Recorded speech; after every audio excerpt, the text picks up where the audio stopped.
Assalamualaikum warahmatullahi wabarakatuh. Sebelumnya, yang terhormat kepada Ibu Dr. Runisah MPD selaku dosen pengampu mata kuliah kurikulum dan pembelajaran, kami dari kelompok 5 yang beranggotakan saya, Zuhratul Mufidah, kemudian ada Tesalonika Deansta, kemudian ada Rianti dan Saiful Anwar. Di sini kami akan membahas tentang materi pendekatan open-ended. Sebelumnya, saya sebagai pemateri pertama, kemudian yang kedua ada Rianti, dan yang ketiga ada Saiful Anwar, dan pemateri terakhir ada Tesalonika Deansta. Langsung saja simak ke pembahasan. Oke, kita akan membahas tentang yang pertama ada pengertian dan tujuan open-ended, kemudian ada prinsip-prinsipnya, kemudian ada jenis masalah, kemudian ada langkah-langkah dan contoh, kemudian ada kelebihan dan kekurangannya, kemudian ada mengembangkan rencana pembelajaran dari open-ended. Sebelumnya, kita akan membahas tentang filosofi pendekatan open-ended, yaitu merupakan suatu pembaharuan pendidikan matematika yang pertama kali dilakukan di Jepang oleh para ahli pendidikan matematikanya di Jepang. Pendekatan ini lahir sekitar 20 tahun yang lalu, hasil dari penelitian para peneliti Jepang, yaitu yang dilakukan oleh Shigeru Shimada, Toshio Sawada, kemudian ada Yoshiko Yashimoto dan Kenichi Shibuya. Munculnya pendekatan ini sebagai reaksi atas pendidikan matematika sekolah saat itu yang aktivitas kelasnya disebut dengan Issei Jagyo atau frontal teaching. Guru menjelaskan konsep baru di depan kelas kepada para siswa, kemudian memberikan contoh untuk penyelesaian beberapa soal. Kemudian ada pengertian dari open-ended, yaitu pendekatan open-ended adalah suatu pendekatan pembelajaran yang dimulai dari mengenalkan atau menghadapkan siswa pada masalah terbuka, di mana masalah terbuka itu menurut Hino adalah suatu masalah yang diformulasikan sedemikian sehingga memiliki jawaban yang benar. Jadi jawaban yang benarnya itu bisa lebih dari satu gitu tuh. Soal-soal terbuka itu jadi memungkinkan jawaban yang benarnya itu lebih dari satu seperti berbagai cara gitu tuh. Seperti misalnya pada matematika ada banyak caranya gitu, tapi memang jawabannya ya satu gitu tuh, benar segitunya tuh. Kemudian pembelajaran dilanjutkan dengan menggunakan banyak jawaban yang benar dari masalah yang diberikan untuk memberikan pengalaman kepada siswa dalam menemukan sesuatu yang baru di dalam proses pembelajaran. Ada lagi menurut Becker dan Shimada, model open-ended ini adalah model yang memberikan pengalaman kepada siswa untuk menemukan sendiri pengetahuan baru dengan mengkombinasikan pengetahuan yang dimiliki siswa dengan pengetahuan yang lamanya. Jadi bisa dikombinasikan gitu pengetahuan yang sekarang sama yang dulunya itu. Kemudian ada menurut Syaban juga, pendekatan open-ended merupakan pendekatan pembelajaran yang menyajikan suatu permasalahan yang memiliki metode penyelesaian atau penyelesaiannya lebih dari satu. Pada pendekatan open-ended, siswa tidak hanya dituntut menemukan solusi dari masalah yang diberikan, tetapi juga argumentasi tentang jawaban mereka. Karena mereka harus menjelaskan mereka dapat dari mana jawaban itu, karena bisa memunculkan berbagai macam jawaban tapi jawabannya itu satu gitu loh. Jadi bisa melatih siswa untuk memberikan argumentasi juga untuk pendekatan open-ended ini. Kemudian jadi pendekatan open-ended ini merupakan suatu pendekatan pembelajaran yang memberikan kesempatan kepada siswa untuk menyelesaikan masalah dengan berbagai cara dan jawaban yang benar lebih dari satu. Kemudian membandingkan hasil pekerjaan, seperti halnya misalkan ada yang maju untuk menyelesaikan cara matematika misalnya dengan mencari luas segitiga, kemudian ada yang menggunakan rumus yang satu yang ini gitu misalnya. Kemudian ada lagi yang menggunakan cara yang berbeda lagi, itu kan saling sharing dan membandingkan, terus ternyata hasilnya sama-sama benar gitu, misalnya kayak gitu. Kemudian kita lanjut, tapi sebelum itu ada lagi model pembelajaran open-ended atau OEL atau problem masalah terbuka, yaitu suatu pendekatan pembelajaran yang memanfaatkan permasalahan yang diformulasikan sedemikian rupa sehingga memberikan peluang untuk munculnya berbagai jawaban dengan berbagai strategi atau cara masing-masing. Sama aja ya, intinya mah kayak emang pendekatan open-ended itu diajukan untuk siswa dengan masalah terbuka yang memancing siswa itu bisa jawabannya berbeda-beda, tapi memang lebih dari satu gitu jawabannya, tapi memang benar gitu. Jadi berbagai cara dan bisa melatih siswa untuk berargumentasi juga. Kemudian kita ke tujuan open-ended. Di sini bahwa pembelajaran open-ended ini mengutamakan proses dibandingkan produk, sehingga siswa pun dirangsang untuk terbuka, berpikir yang beragam, dan dituntut untuk melakukan variasi dalam memperoleh jawaban. Kemudian siswa tersebut diminta untuk menjelaskan proses pencapaian jawaban tersebut. Jadi nggak hanya selesai ngerjain soal udah gitu, tapi mereka juga dituntut buat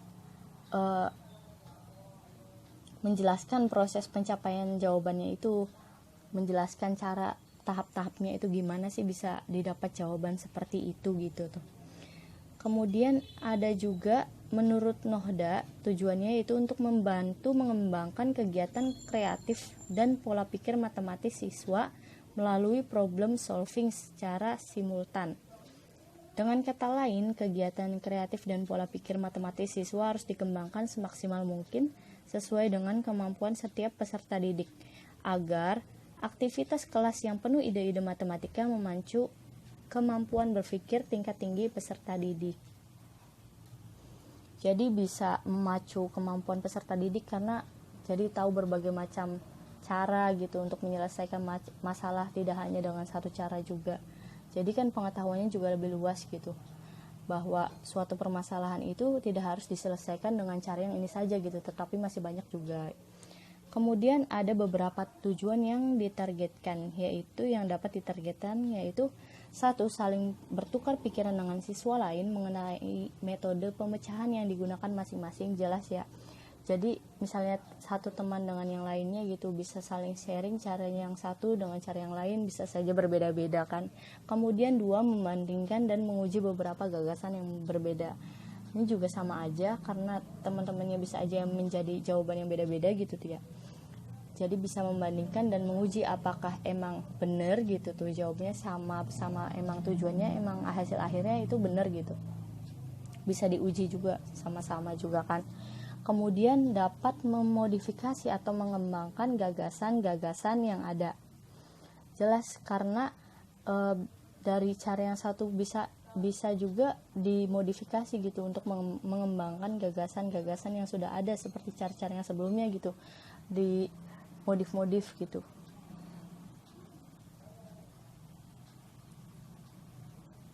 Sekian dari penjelasan saya, selanjutnya akan dilanjutkan oleh pemateri selanjutnya.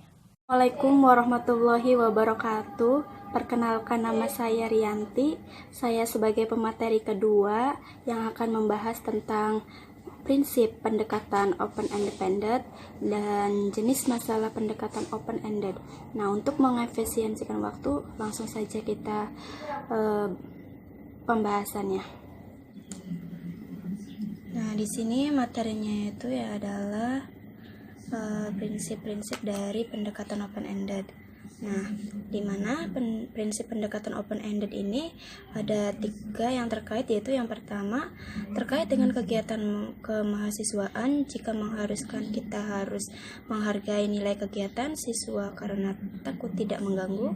Nah, yang kedua itu terkait dengan evolusioneri dan sifat integral dari pengetahuan matematika. Nah, konten matematika secara teoritis dan sistematis. Nah, oleh karena itu, pengetahuan tertentu yang lebih esensial adalah semakin komprehensif pengetahuan analog, khusus dan umum. Secara metaforis, pengetahuan yang lebih esensial membuka pintu di depan secara lebih luas. Nah, pada saat yang sama, pengetahuan asli yang esensial dapat direfleksikan pada waktu yang sama. Nah, kemudian dalam perjalanan evolusi pengetahuan matematika, refleksi pada pengetahuan asli ini memberi kita kekuatan mendorong untuk melanjutkan langkah maju melintasi pintu. Nah, yang terakhir, yang ketiga itu adalah terkait dengan pembuatan guru bijaksana di kelas. Nah, di kelas matematika seorang guru itu sering memberitahu kepada siswanya itu tentang ide yang tidak tertulis. Nah, dalam hal ini guru memiliki peran penting dalam memberikan permainan penuh ide-ide dan kreatif, dan untuk memperhitungkan bahwa siswa lain juga dapat memahami jumlah nyata jika ide-ide yang tidak diharapkan. Nah, itu teori dari Nohda pada tahun 2000. Nah, di sini juga prinsip pendekatan open-ended itu jenis masalah yang digunakan dalam pembelajaran melalui pendekatan open-ended adalah masalah yang bukan rutin yang bersifat terbuka. Nah, sedangkan dasar keterbukaannya itu adalah openness dapat diklasifikasikan ke dalam 3 tipe. Nah, yakni yang pertama itu proses is open. Proses yang terbuka yaitu product are open dan ways to develop are open. Nah, prosesnya terbuka maksudnya itu adalah tipe soal yang diberikan mempunyai banyak cara penyelesaiannya yang benar. Hasil akhir yang terbuka yaitu ketika siswa telah selesai menyelesaikan masalahnya, nah mereka itu dapat mengembangkan masalah baru dengan mengubah kondisi dari masalah yang pertama. Dengan demikian pendekatan ini menyelesaikan masalah dan juga memunculkan masalahnya yang baru. Nah, dalam prakteknya itu adalah dalam kegiatan open-ended mencakup 3 hal. Nah, yang pertama itu kegiatan siswa itu harus terbuka. Nah, yang kedua itu kegiatan matematik adalah ragam berpikirnya berpikirnya murid itu atau berpikirnya siswa. Nah, yang ketiga itu kegiatan siswa dan kegiatan matematika adalah satu kesatuan. Nah, itu adalah pembahasan dari prinsip pendekatan open-ended. Nah, selanjutnya yaitu ke jenis masalah pendekatan open-ended. Nah, ya di sini jenis masalahnya itu adalah ada tiga tipe.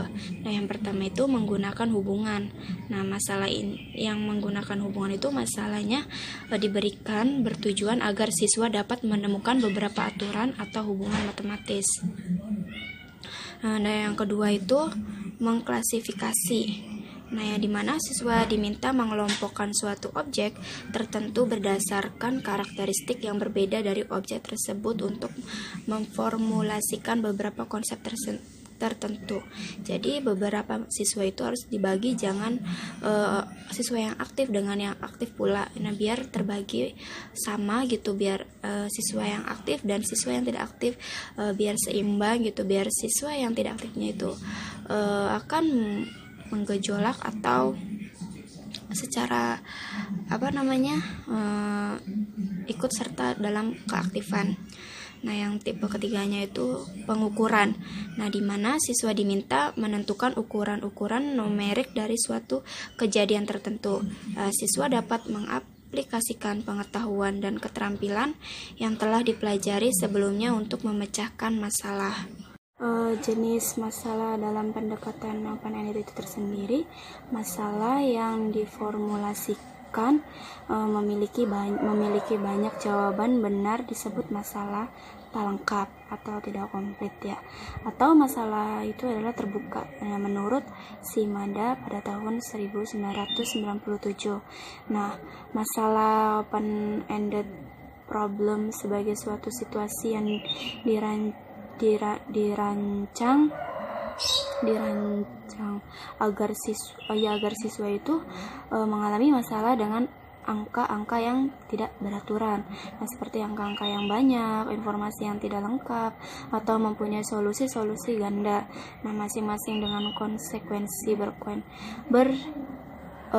sekuensi yang berbeda. Nah, sedangkan dasar keterbukaan masalah diklarifikasikan, yaitu adalah ke dalam 3 tipe. Nah, 3 tipe yaitu sebelumnya dalam 3 tipe itu adalah proses, yaitu yang pertama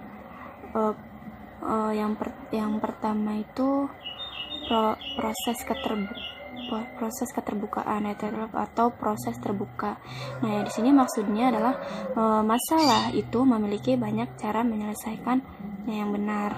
Nah, bila kita ada masalah itu kita selesaikan dengan secara benar, jangan mengambil keputusan yang salah. Jika kita mengambil atau mengarah ke sesuatu yang salah, maka ujungnya itu akan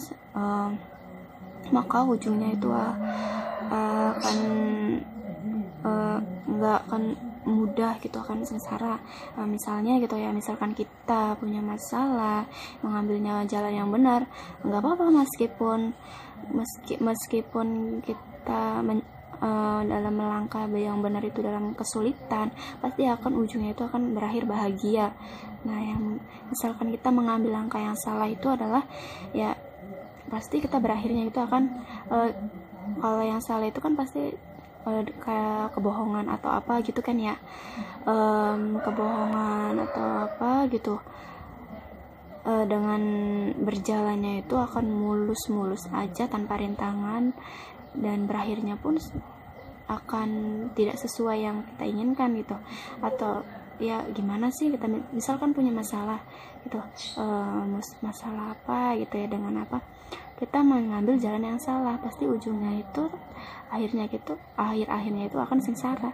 Nah, bila kita mengambil jalan yang benar, pasti berakhirnya itu akan ya bahagia, insyaallah. Nah, ya yang kedua itu adalah hasil akhir terbuka. Nah, itu maksudnya adalah masalah itu memiliki banyak jawaban yang benar. Nah, yang ketiga itu cara mengembangkan lanjutan terbuka. Nah, maksudnya ketika siswa telah menyelesaikan masalahnya, nah mereka dapat mengembangkan masalah yang baru, yaitu dengan mengubah kondisi masalah sebelumnya. Pun beberapa hal yang dapat dijadikan acuan dalam mengkonstruksi masalah, yaitu antara lain yang pertama, menyajikan masalahnya melalui situasi fisik yang nyata, di mana konsep matematika dapat diamati dan dikaji oleh siswa atau murid itu. Nah, yang kedua itu menyajikan soal-soal pembuktian yang dapat diubah sedemikian rupa sehingga murid dapat menemukan hubungan dan sifat-sifat dari variabel dalam persoalan soal tersebut. Nah, yang ketiga itu menyajikan bentuk-bentuk atau bangun-bangun seperti misalnya geometri gitu. Geometri sehingga murid dapat membuat suatu konjektur. Nah, yang keempat, menyajikan urutan bilangan atau tabel sehingga murid dapat menemukan aturan matematika dalam rumus tersebut. Nah, yang kelima itu adalah memberikan beberapa contoh konkretnya, itu adalah dalam beberapa kategori, sehingga murid bisa mengolaborasi sifat-sifat dari contoh itu tersendiri untuk menemukan sifat-sifat dari contoh itu. Nah, untuk sifat-sifat itu bersifat umum. Nah, sekian penjelasan dari saya. Mohon maaf apabila salah kata, kurang lebihnya mohon maaf ya. Wassalamualaikum warahmatullahi wabarakatuh. Selanjutnya akan dibahas oleh pemateri ketiga. Assalamualaikum warahmatullahi wabarakatuh. Perkenalkan, nama saya Saiful Anwar. Di sini saya akan melanjutkan tentang materi pendekatan open-ended. Nah, langsung masuk ke materi yang saya akan bahas, ialah langkah-langkah open-ended learning. Nah, langkah-langkahnya ada 3. Yang pertama ada persiapan, pelaksanaan, dan evaluasi. Yang pertama yaitu persiapan. Biasanya seorang guru memulai proses belajar mengajar. Guru harus membuat suatu program pelajaran, rencana pelaksanaan pembelajaran atau yang sering kita sebut itu RPS, dan juga biasanya guru membuat pertanyaan open-ended problem.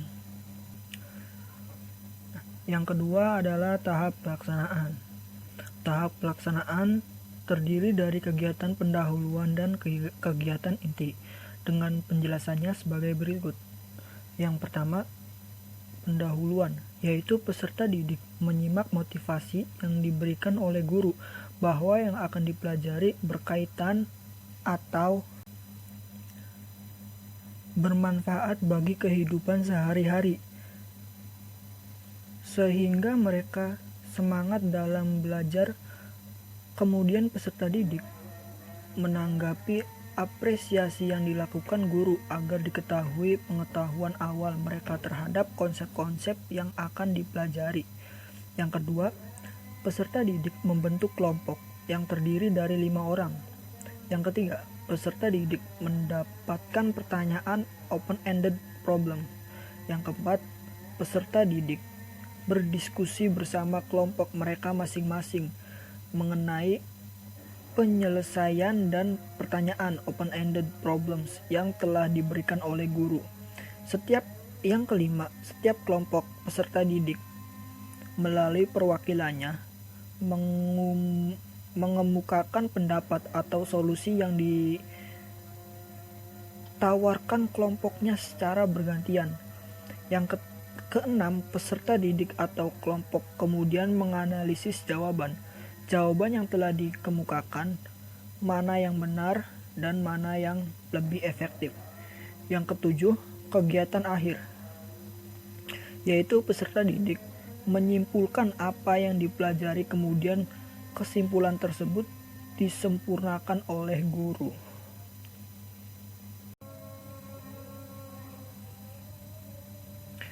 Nah, yang ketiga adalah evaluasi.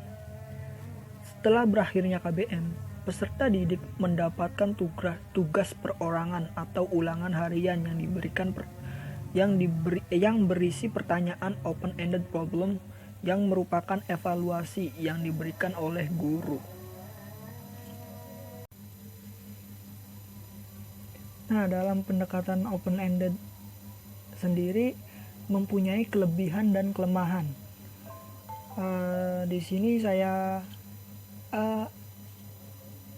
pertama-tama saya akan menjelaskan tentang kelebihan. Nah, di sini kelompok kami sudah mencantumkan beberapa kelebihan open-ended. Sebetulnya masih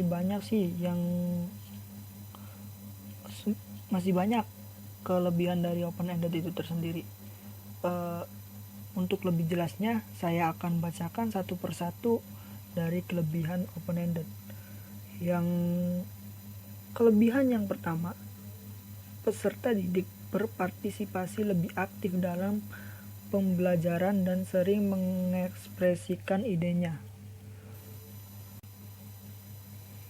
Nah, kelebihan yang kedua, peserta didik memiliki kesempatan lebih banyak dalam memanfaatkan pengetahuan dan keterampilan matematik secara komprehensif. Kelebihan yang ketiga, peserta didik dengan kemampuan matematika rendah dapat merespon permasalahan dengan cara mereka sendiri. Kelebihan yang keempat, peserta didik secara intrinsik termotivasi untuk memberikan bukti atau penjelasan. Kelebihan yang kelima, peserta didik memiliki banyak pengalaman untuk menemukan suatu dalam menjawab permasalahan. Nah, itu tadi kelebihan dari pendekatan open-ended. Sekarang kita beralih ke kekurangan dari pendekatan open-ended. Nah, kekurangan yang pertama ialah membuat dan menyiapkan masalah yang bermakna bagi peserta didik bukanlah pekerjaan yang mudah. Kekurangan kedua ialah mengemukakan masalah yang langsung dapat dipahami peserta didik sangat sulit, sehingga banyak yang mengalami kesulitan bagaimana merespon permasalahan yang diberikan. Kekurangan yang ketiga, peserta didik dengan kemampuan tinggi bisa merasa ragu atau mencemaskan jawaban mereka. Kekurangan yang keempat, mungkin ada sebagian peserta didik yang merasa bahwa kegiatan belajar mereka tidak menyenangkan karena kesulitan yang dihadapi. Mungkin itu saja penjelasan yang bisa saya sampaikan. Kurang lebihnya saya mohon maaf. Selanjutnya akan dilanjutkan dengan pemateri yang terakhir. Halo, perkenalkan saya Tesalonika Diansta. Saya di sini sebagai pemateri keempat dari kelompok 5. Saya akan menjelaskan tentang mengembangkan rencana pembelajaran dengan pendekatan open-ended dan contoh soal pembelajaran open-ended. Baik, ada 3 hal yang harus diperhatikan dalam mengembangkan rencana pembelajaran dengan pendekatan open-ended. Yang pertama, kita harus memastikan apakah problem itu sudah kaya dengan konsep-konsep matematika dan juga berharga. Berharga di sini yaitu dalam arti soal yang disajikan atau problem yang disajikan itu harus sudah relevan dengan konsep-konsep matematika yang sudah dipelajari sebelumnya. Kemudian juga penyelesaiannya sudah teruji. Dan di sini juga sebagai pembuat soal atau guru yang membuatnya itu harus sudah mengetahui terlebih dahulu apa saja jenis-jenis penyelesaian yang bisa dikerjakan untuk menyelesaikan masalah tersebut.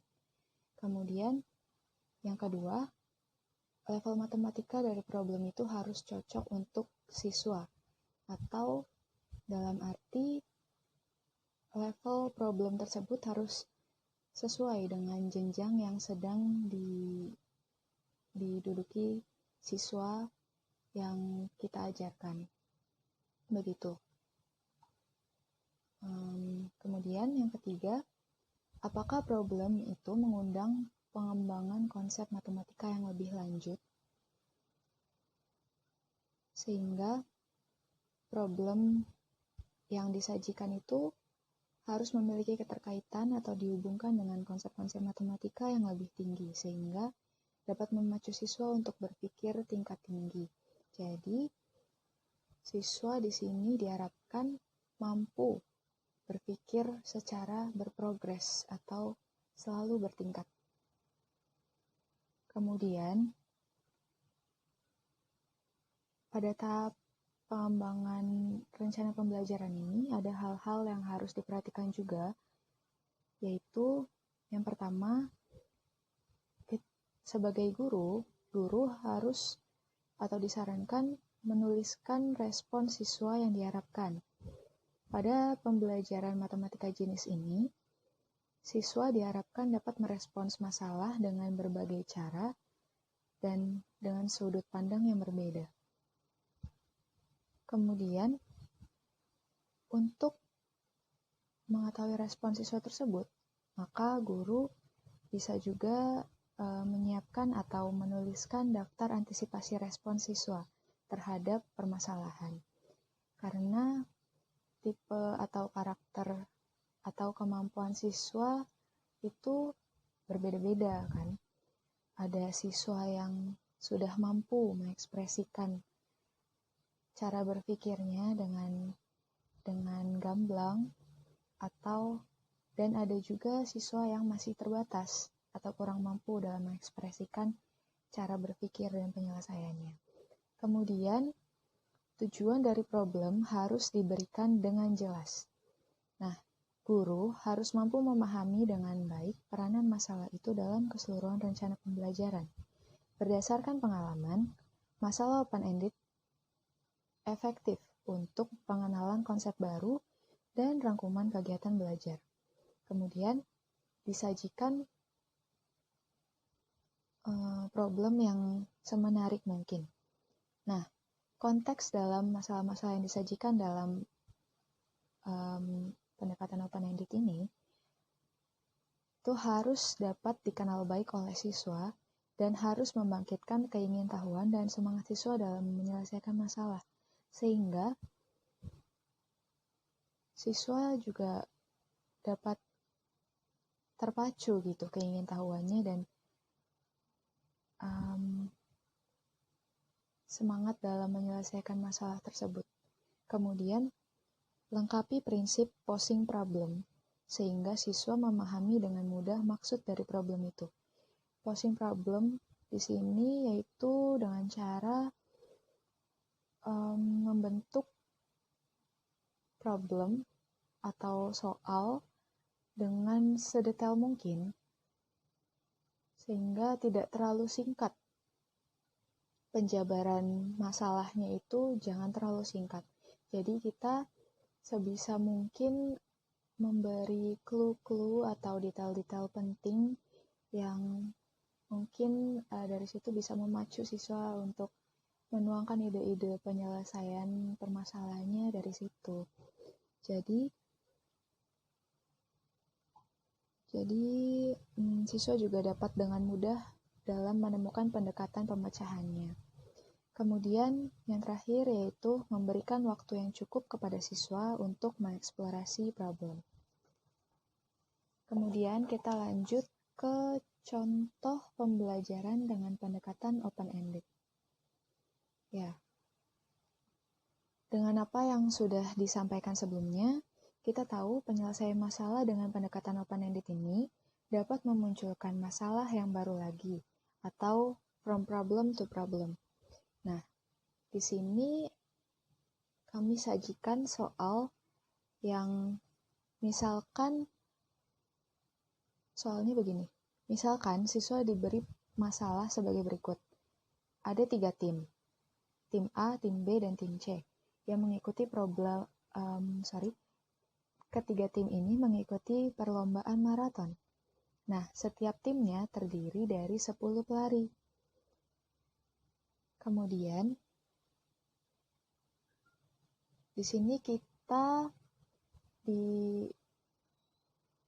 disuruh menyimpulkan siapa yang akan menjadi ranking pertama di sini. Nah, rankingnya di sini itu sebelumnya itu ada tabel yang mendaftarkan ranking-ranking dalam setiap perlombaannya.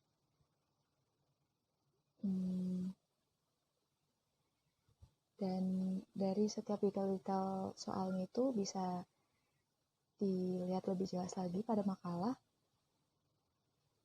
Itu memiliki karakter atau ketentuan yang berbeda-beda.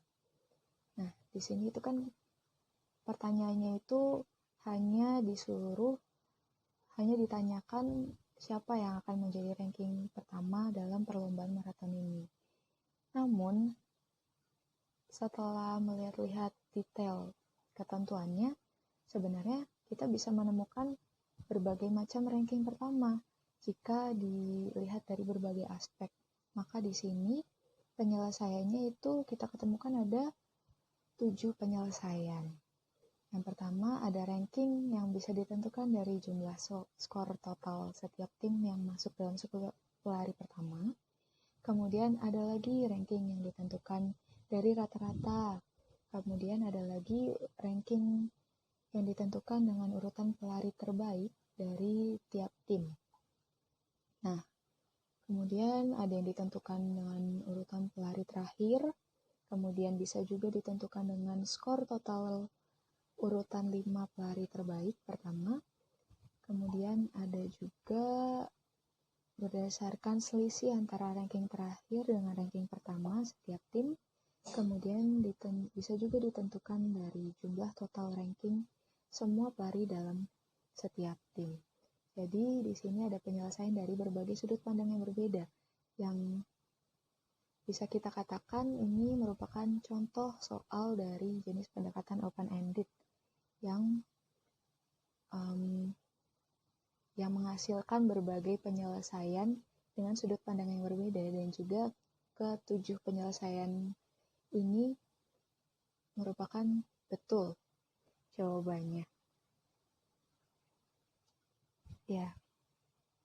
Jadi masalah yang digunakan di sini yaitu masalah yang non-rutin, yakni masalah yang dikonstruksi sedemikian sehingga siswa tidak serta-merta dapat menentukan konsep matematika prasyarat dan algoritma penyelesaiannya.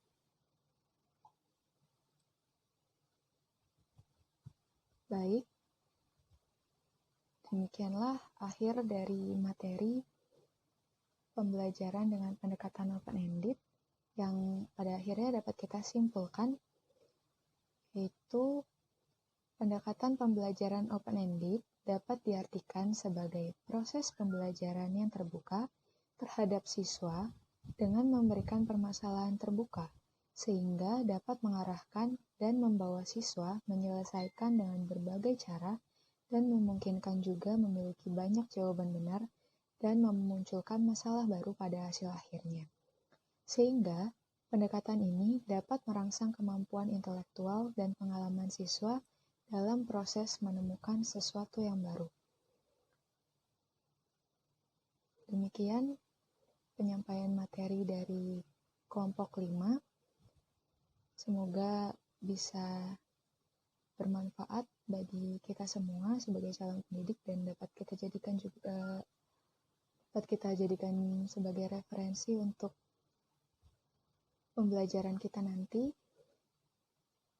dan untuk segala kekurangan dari mungkin banyak salah-salah kata atau kurang lebihnya, kami ucapkan terima kasih. Wassalamualaikum warahmatullahi wabarakatuh. Terima kasih kepada rekan-rekan saya yang sudah menjelaskan materi. Sebelumnya kami mohon maaf apabila ada kekurangan. Wabillahi taufiq wal hidayah. Wassalamualaikum warahmatullahi wabarakatuh.